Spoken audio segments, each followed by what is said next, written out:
ಮೊದಲಿಗೆ ಹೆಡ್ಲೈನ್ಸ್. ಕುಶಾಲನಗರ ಪಟ್ಟಣದಲ್ಲಿ ರಾಜಸ್ಥಾನ್ ಸಮಾಜದ ವತಿಯಿಂದ ಹೋಳಿ ಹಬ್ಬವನ್ನು ಸಡಗರ ಸಂಭ್ರಮದಿಂದ ಆಚರಿಸಿದರು. ಕೆಆರ್ಪೇಟೆ ತಾಲೂಕಿನ ಮಡುವಿನಕೋಡಿ ಗ್ರಾಮದಲ್ಲಿ ಶ್ರೀ ಆಂಜನೇಯ ಸ್ವಾಮಿಯ ಬ್ರಹ್ಮರಥೋತ್ಸವ ಅದ್ದೂರಿಯಾಗಿ ನಡೆಯಿತು. ನಾಪೋಕ್ಲು ಸಮೀಪದ ಪಾಡಿ ಶ್ರೀ ಇಗುತ್ತಪ್ಪ ದೇವಳದಲ್ಲಿ ಕುಂಬ್ಯಾರ್ ಕಲರ್ಚ ವಾರ್ಷಿಕೋತ್ಸವ ಶ್ರದ್ಧಾ ಭಕ್ತಿಯಿಂದ ನಡೆಯಿತು.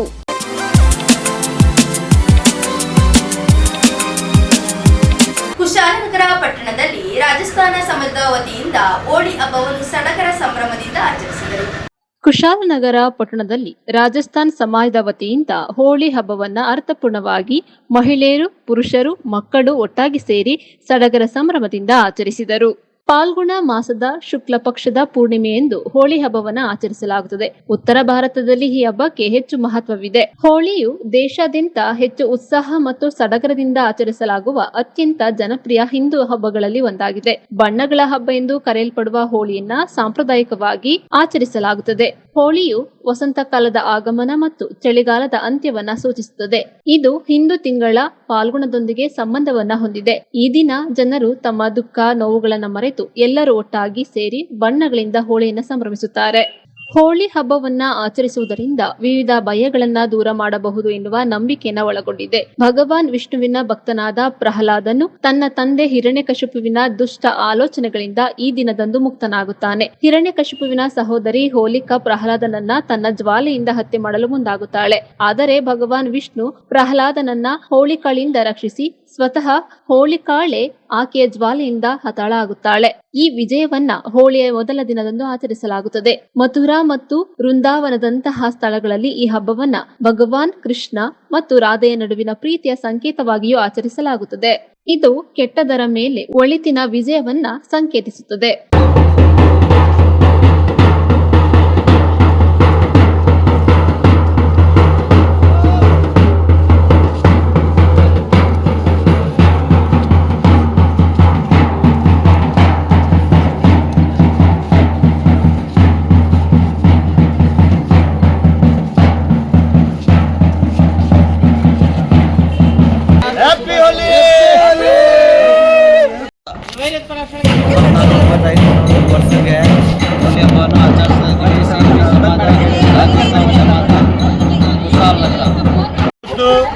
ನಮ್ಮದು ರಾಜಸ್ಥಾನ ಎಲ್ಲರದು ಹೋಳಿ ಇದೆ.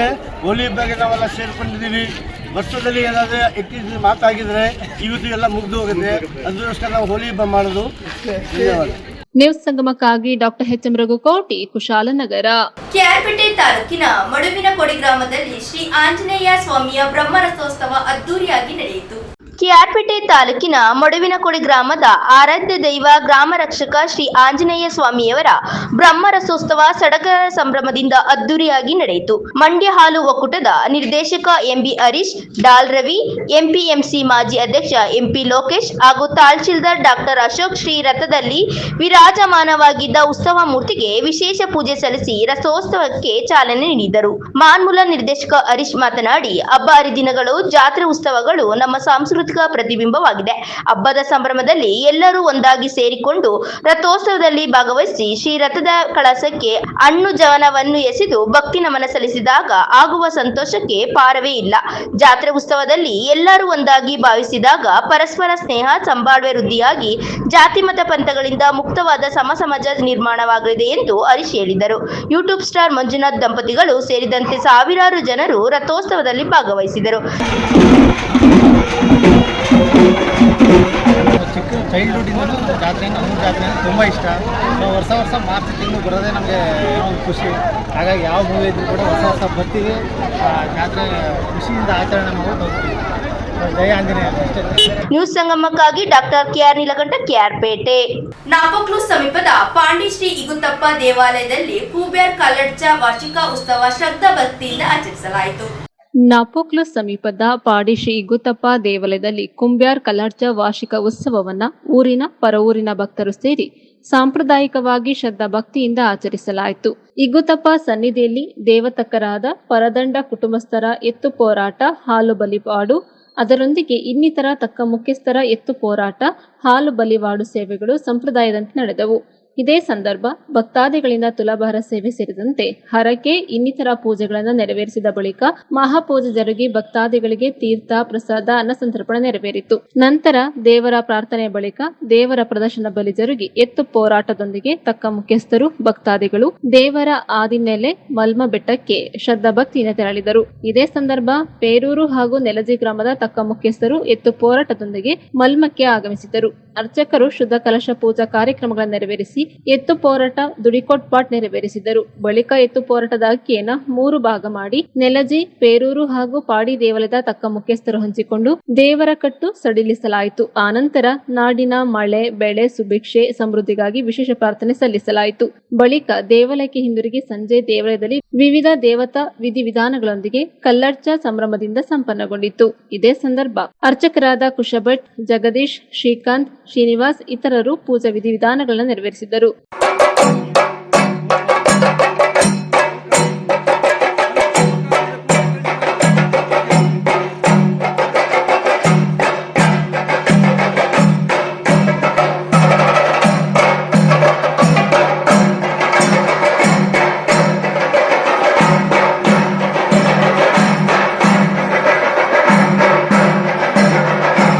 ನ್ಯೂಸ್ ಸಂಗಮಕ್ಕಾಗಿ ದುಗ್ಗಳ ಸದಾನಂದ, ನಾಪೋಕ್ಲು. ಕೆಆರ್ಪೇಟೆ ಪಟ್ಟಣದಲ್ಲಿ ಫಾಸ್ಟ್ ಕ್ರೈ ಇಂಟೆಲಿಟಾಸ್ ಶಾಲೆಯ 2ನೇ ವರ್ಷದ ವಾರ್ಷಿಕೋತ್ಸವ ಸಮಾರಂಭ ನಡೆಯಿತು. ವಿದ್ಯಾರ್ಥಿಗಳು ಶಿಕ್ಷಣದ ಜ್ಞಾನದ ಬೆಳಕಿನ ಶಕ್ತಿಯ ಮೂಲಕ ಸಾಧನೆ ಮಾಡಬೇಕು ಎಂದು ಕಿರುತೆರೆ ನಟ ರಂಗಕರ್ಮಿ ಟಿ.ಎಸ್. ಸೇತುರಾವ್ ಹೇಳಿದರು. ವಿದ್ಯಾರ್ಥಿಗಳಿಗೆ ಶಿಕ್ಷಣದ ಜೊತೆಗೆ ಸಂಸ್ಕಾರ ನೀಡುವ ಉತ್ತಮವಾದ ಕೆಲಸ ಮಾಡುತ್ತಿರುವ ಫಾಸ್ಟ್ ಕ್ರೈ ಇಂಟೆಲಿಟಸ್ ಶಾಲೆಯ ಕಾರ್ಯದಕ್ಷತೆಯು ಇತರೆ ಶಾಲೆಗಳಿಗೆ ಮಾದರಿಯಾಗಿದೆ ಎಂದು ಕಿರುತೆರೆ ನಟ ಹಿರಿಯ ಕಲಾವಿದ ಸೇತುರಾಮ್ ಹೇಳಿದರು. ಅವರು ಕೆಆರ್ಪೇಟೆ ಪಟ್ಟಣದ ಜಯನಗರ ಬಡಾವಣೆಯಲ್ಲಿರುವ ಪ್ರಬುದ್ಧ ಪರಿಸರದ ಫಾಸ್ಟ್ ಕ್ರೈ ಇಂಟೆಲಿಟಸ್ ಶಾಲೆಯ 2ನೇ ವರ್ಷದ ವಾರ್ಷಿಕೋತ್ಸವ ಸಮಾರಂಭವನ್ನು ಜ್ಯೋತಿ ಬೆಳಗಿಸಿ ಉದ್ಘಾಟಿಸಿ ತಾಯಿ ಭಾರತಾಂಬೆಯ ಭಾವಚಿತ್ರಕ್ಕೆ ಪುಷ್ಪ ನಮನ ಸಲ್ಲಿಸಿ ಮಾತನಾಡಿದರು. ಮಕ್ಕಳಿಗೆ ಪೋಷಕರು ಹಾಗೂ ತಂದೆ ತಾಯಿಗಳು ಉತ್ತಮವಾದ ಸಂಸ್ಕಾರ ನೀಡಿ ಭವಿಷ್ಯದ ನಾಗರಿಕನ್ನಾಗಿ ರೂಪಿಸಬೇಕು. ಮಕ್ಕಳನ್ನು ಕೇವಲ ಅಂಕ ಗಳಿಸುವ ರೋಬೋಟ್ ಯಂತ್ರಗಳನ್ನಾಗಿ ತಯಾರು ಮಾಡದೆ ಪಠ್ಯದ ಜೊತೆಗೆ ಮಾನವೀಯ ಮೌಲ್ಯಗಳು ಹಾಗೂ ಪರೋಪಕಾರ ಗುಣಗಳನ್ನು ತುಂಬಿ ಸಮಗ್ರವಾಗಿ ಮಕ್ಕಳ ವ್ಯಕ್ತಿತ್ವ ವಿಕಾಸವಾಗದಂತೆ ಮಾಡಿ ಸಾಧನೆ ಮಾಡಲು ಬೆನ್ನು ತಟ್ಟಿ ಪ್ರೋತ್ಸಾಹಿಸಬೇಕು. ತಂದೆ ತಾಯಿಗಳು ಹಾಗೂ ಗುರು ಹಿರಿಯರಿಗಿಂತ ಬೇರೆ ಯಾವುದೇ ದೇವರಿಲ್ಲ ಎಂಬ ಸತ್ಯವನ್ನು ಸಾರಿ ಹೇಳಬೇಕು ಎಂದು ಸೇತುರಾವ್ ಕಿವಿಮಾತು ಹೇಳಿದರು. Lieutenant colonel tahsildar doctor Ashok ಹಾಗೂ ನಾಡಿನ ಖ್ಯಾತ ನ್ಯಾಯವಾದಿಗಳಾದ ಡಾಕ್ಟರ್ ರಾಮ ಅಯ್ಯರ್ ಹಾಗೂ ಕಿರುತೆರೆ ಕಲಾವಿದರಾದ ಸೇತುರಾವ್ ಅವರಿಗೆ ದೇವತುಷ್ಟ ಪ್ರಶಸ್ತಿ ಪ್ರದಾನ ಮಾಡಿ ಆನಂದಿಸಿ ಗೌರವಿಸಲಾಯಿತು. ತಹಸೀಲ್ದಾರ್ ಡಾಕ್ಟರ್ ಅಶೋಕ್ ಹಾಗೂ ಮಹಿಳಾ ಹೋರಾಟಗಾರ್ತಿ ಡಾಕ್ಟರ್ ರಾಮ ಅಯ್ಯರ್ ಕಾರ್ಯಕ್ರಮದಲ್ಲಿ ಮಾತನಾಡಿದರು. ಪ್ರಬುದ್ಧ ಪ್ರತಿಷ್ಠಾನದ ಅಧ್ಯಕ್ಷೆ, ಸಾಂಸ್ಕೃತಿಕ ಸಂಘಟಕ ವೇದ ಬ್ರಹ್ಮ ಶ್ರೀ ಗೋಪಾಲಕೃಷ್ಣ ಅವಧಾನಿಗಳು, ಉಪಾಧ್ಯಕ್ಷ ಭಾರತಿ ಪುಷ್ಪ, ಕೌಸ್ತಭ ಭಾರತೀಪುರಂ ಮುಖ್ಯ ಶಿಕ್ಷಕಿ ನಿವೇದಿತಾ ಕಾರ್ಯಕ್ರಮದಲ್ಲಿ ಮಾತನಾಡಿದರು. ಶಾಲಾ ಮಕ್ಕಳು ನೀಡಿದ ಸಾಂಸ್ಕೃತಿಕ ಕಾರ್ಯಕ್ರಮಗಳು ನೆರೆದಿದ್ದ ಪೋಷಕರು ಹಾಗೂ ವಿದ್ಯಾರ್ಥಿಗಳನ್ನು ರಂಜಿಸಿತು. ವಯಸ್ಸಾದವರು ಮಾತಾಡಿದ್ರೆ ಎಷ್ಟೊತ್ತು ಕೇಳಿಸ್ಕೋಬೋದು. ಮನೇಲಿ ಕೇಳಿಸ್ಕೊಂಡು ಸಾಕಾಗಿರುತ್ತೆ ವಯಸ್ಸಾದವ್ರನ್ನ. ಅವ್ರನ್ನ ಮನೆಯಲ್ಲಿ ನೆಮ್ಮದಿಯಾಗಿ ಬಿಟ್ಟು ಇಲ್ಲಿ ಬಂದು ಕೂತ್ರೆ ಮತ್ತೆ ವಯಸ್ಸಾದವ್ರನ್ನ ಶುರು ಮಾಡಿದ್ರೆ ಮಾತು ಕೇಳೋದು ಭಾಳ ಕಷ್ಟ ಆಗುತ್ತೆ. ಬಟ್ ಎನಿವೆ ಒಂದಿದೆ, ನಮಗಿಂದು ಜ್ಞಾನ ಸರಿಯಾಗಿದ್ದಾಗಲೇ ಯಾರಾದರೂ ಸನ್ಮಾನ ಮಾಡ್ತಾ ಇದ್ದಾರೆ. ಸಾಮಾನ್ಯವಾಗಿ ಸನ್ಮಾನ ಮಾಡೋದಕ್ಕೆ ಪ್ರಪಂಚ ಗುರುತಿಸೋಷ್ಟೊತ್ತಿಗೆ ಏನಾಗ್ತಿದೆ ಅಂತ ನಮಗೆ ಗೊತ್ತಾಗೋ ವಯಸ್ಸು ಆಗೋಗ್ಬಿಟ್ಟಿರುತ್ತೆ. ಯಾರನ್ನ ಹಿಡ್ಕೊಂಡು ಕೂರಿಸ್ಬಿಟ್ಟು ಹಾರ ಹಾಕಿ ಯಾಕೆ ಏನೋ ಅರ್ಥ ಆಗಲ್ಲ. ನನಗಿನ್ನೂ ಸೆನ್ಸಸ್ ಇದ್ದಾಗಲೇ ಅಲ್ಲಿ ಹಾರ ಹಾಕ್ತಾ ಇದ್ದಾರೆ. ಯೋಗ್ಯತೆ ಎಷ್ಟಿದೆ ಅಷ್ಟು ಗೊತ್ತಿಲ್ಲ. ಬಟ್ ಒಂದು, ಈ ಜಾಗದಲ್ಲಿ ಸಾಕಷ್ಟು ಸಾರಿ ನಾನು ಓಡಾಡಿದ್ದೀನಿ. ಮೈಸೂರಲ್ಲಿ ಆದಾಯ ತೆರಿಗೆ ಇಲಾಖೆಯಲ್ಲಿದ್ದೆ. ಅವಾಗ ಸುಮಾರು ಸಾರಿ ಈ ರಸ್ತೆಯಲ್ಲೇ ಓಡಾಡಿದ್ದೇನೆ. ಪ್ರಾಯಶಃ ಆಗ ಇಲ್ಲಿಯ ಪಾಪ್ಯುಲೇಷನ್ ಇಷ್ಟೊಂದಿತ್ತು ಅಂತ ಅನ್ಸಲ್ಲ. ನಾನು ಮಾತಾಡ್ತಾ ಇರೋದು 98ನೇ ಇಸ್ವಿ ಕಾಲ ಆಯಿತು. 25 ವರ್ಷ ಆಗಿದೆ. ನಾವು ಹಾಕೊಂಡು ಉಳ್ಳೆ ತಗೊಂಡೋದ್ರೆ ಹಾರ ಹಾಕೊಂಡು ಅಂತ ಹೂಮಂದ್ರೆ ತಿರ್ಗಕ್ಕೆ ಹಾಕಿರ್ತಾರೆ. ಅಟ್ಲೀಸ್ಟ್ ಕೈ ಹಿಡ್ಕೊಂಡು ಹೋದ್ರೆ ನಾವು ಹಾಕ್ತಾರೆ, ಅದಕ್ಕೇನೋ ಪ್ರಯೋಜನ ಆಗೋದು ಬರುತ್ತೆ. ಈ ಮನುಷ್ಯರಿಗೆ ಹಾರ ಹಾಕೊಂಡ್ರೆ ಏನು ಪ್ರಯೋಜನವಲ್ಲ. ಹಾಗಾಗಿ ಹಾರ ಹಾಕೊಳ್ಳೋದು ನಾನು ಬಿಟ್ಟಿದ್ದೀನಿ. ಇನ್ನು ಇಲ್ಲಿಗೆ ಏನು ಹೇಳ್ಬೋದು ಹೇಳಿದ್ರೆ ಶಾಲೆಯಲ್ಲಿ 6ನೇ ವರ್ಷದ ಮಕ್ಕಳವರೆಗೂ ಇಲ್ಲಿ ಹೇಳಿಕೊಡ್ತಾರೆ ಅಂತ. ಪ್ರಾಯಶಃ ಆ ವಯಸ್ಸಲ್ಲಿ ತಾಯಂದಿರು ಬಹಳ ಬ್ಯುಸಿ ಇರ್ತಾರೆ. ಯಾಕಂದ್ರೆ ಮಕ್ಕಳಿಗೆ ಚಿಕ್ಕ ವಯಸ್ಸಿರೋದ್ರಿಂದ ತಾಯಂದಿರು ಹೇಳೋದ್ರ ಬಗ್ಗೆ ಬಹಳ ಕಷ್ಟಪಡ್ತಾರೆ. ಹಾಗಾಗಿ ಶಾಲೆಯಲ್ಲಿ ನಾವು ಹೇಳ್ಕೊಳ್ಳೋದು ಒಳ್ಳೆಯದಾಗುತ್ತೆ. ಮೇಲಿಂದ ಏನು ಹೇಳ್ಬೋದು? ಏನಿಲ್ಲ, ಕರ್ನಾಟಕದ ಪರಿಸ್ಥಿತಿಯಲ್ಲಿ ಎಲ್ಲರೂ ಬಿಟ್ಟಿ ಅಂತ ಎಲ್ಲದಕ್ಕೂ ಜಾಸ್ತಿನೇ ಕೊಡ್ತಾ ಇದ್ದೀವಿ. ಹಾಗಾಗಿ ಇನ್ನು ಮುಂದೆ ನಮಗೆ ಯಾರಿಗೂ ಬಿಟ್ಟಿ ಅವಶ್ಯಕತೆ ಇಲ್ಲ ಅಂತ ನೀವೆಲ್ಲ ನಿರ್ಧರಿಸಿದ್ರೆ ಸ್ವಲ್ಪ ರೋಡ್ಗಳು ಚೆನ್ನಾಗಾಗಬಹುದು, ಸೆಕೆ ಕಮ್ಮಿ ಆಗಬಹುದು, ಕರೆಂಟ್ ರೇಖೆಗಳ ಸಿಗಬಹುದು. ಸನ್ಮಾನ ಈ ಸೂಚಿ ಅಂದರೆ ನಾನು ಮಾಡುವ ಕೆಲಸ ಎಲ್ಲ ದೇವಪುಷ್ಪವಾಗಿರಬೇಕು ಅಂತ ಈಗ ಕೌಸ್ತುಭಾವದಲ್ಲಿ ಅವರನ್ನು ನಾನು ಪ್ರತ್ಯೇಕವಾಗಿ ಥ್ಯಾಂಕ್ಸ್ ಹೇಳ್ಬೇಕು. ಇಷ್ಟು ನಾನು ಮಾಡಿದ್ದಕ್ಕೆ ನನ್ನ ಬೆನ್ನ ತಿಳಿದು ಕೌಸ್ತುಭಾವ. ನಾನು ಏನು ಮಾಡ್ತೀನಿ ಅಂತ ಅವ್ರು ಹೇಳಿದ್ದಾರೆ, ಅದರಲ್ಲಿ 75% ಬೇಡಿಕೆ ಸಲ್ಲಬೇಕು.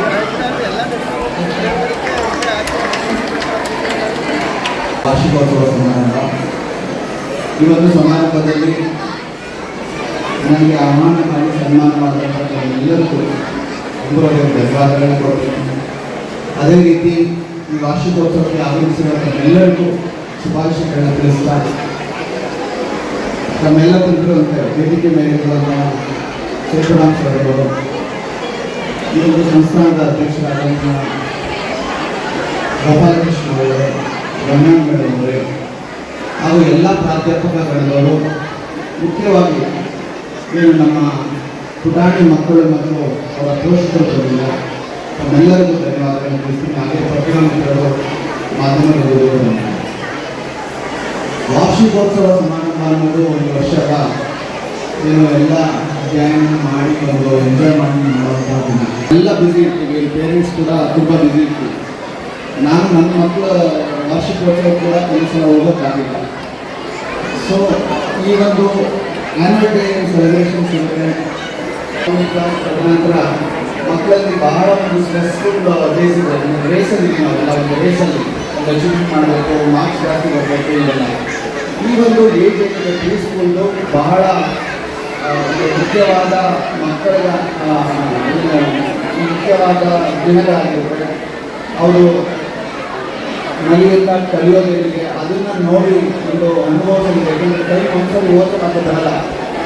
ಸೊ ಆ ಒಂದು ಪೀರಿಯಡಲ್ಲಿ ನಾವೆಲ್ಲ ಒಂದು ಉತ್ತಮ ಪ್ರಜೆಯನ್ನಾಗಿ ಮಾಡೋದಕ್ಕೆ ಏನೇನು ಶ್ರಮ ಮಾಡಬೇಕು ಅದನ್ನು ನಾವು ನಮ್ಮ ಬ್ಯುಸಿ ಸ್ಕೆಡ್ಯೂಲಲ್ಲಿ ಸ್ವಲ್ಪ ಟೈಮ್ ಕೊಟ್ಟು ಮಕ್ಕಳನ್ನ ನೋಡ್ಕೋಬೇಕು.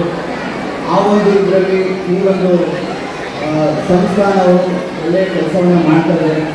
ಮಕ್ಕಳಿಗೆ ಒಂದು ನಮ್ಮ ನಾಡು ನುಡಿ ಸಂಸ್ಕೃತಿಯ ಬಗ್ಗೆ ಅವರಲ್ಲಿ ಕಲಿಕೆಯನ್ನು ಮಾಡ್ತಾ ಅವರ ಸರ್ವತೋಮುಖ ಅಭಿವೃದ್ಧಿಗೆ ಶ್ರಮಿಸ್ತಾ ಇದ್ದಾರೆ. ಅವರು ಕೂಡ ಧನ್ಯವಾದಗಳನ್ನು ಹೇಳ್ತಾ ನೀವು ಕಳೆದ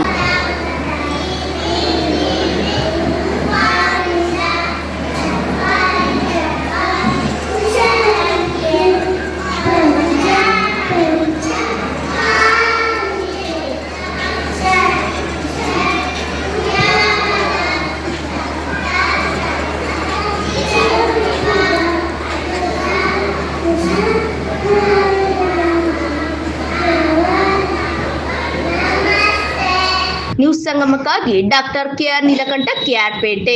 ಕೊನೆಯಲ್ಲಿ ಮತ್ತೊಮ್ಮೆ ಹೆಡ್ಲೈನ್ಸ್. ಕುಶಾಲನಗರ ಪಟ್ಟಣದಲ್ಲಿ ರಾಜಸ್ಥಾನ್ ಸಮಾಜದ ವತಿಯಿಂದ ಹೋಳಿ ಹಬ್ಬವನ್ನ ಸಡಗರ ಸಂಭ್ರಮದಿಂದ ಆಚರಿಸಿದರು. ಕೆಆರ್ಪೇಟೆ ತಾಲೂಕಿನ ಮಡುವಿನಕೋಡಿ ಗ್ರಾಮದಲ್ಲಿ ಶ್ರೀ ಆಂಜನೇಯ ಸ್ವಾಮಿಯ ಬ್ರಹ್ಮರಥೋತ್ಸವ ಅದ್ದೂರಿಯಾಗಿ ನಡೆಯಿತು. ನಾಪೋಕ್ಲ ಸಮೀಪದ ಪಾಡಿ ಶ್ರೀ ಗುತ್ತಪ್ಪ ದೇವಳದಲ್ಲಿ ಕುಂಬೇರ್ ಕಲರ್ಚ ವಾರ್ಷಿಕೋತ್ಸವ ಶ್ರದ್ಧಾ ಭಕ್ತಿಯಿಂದ ನಡೆಯಿತು.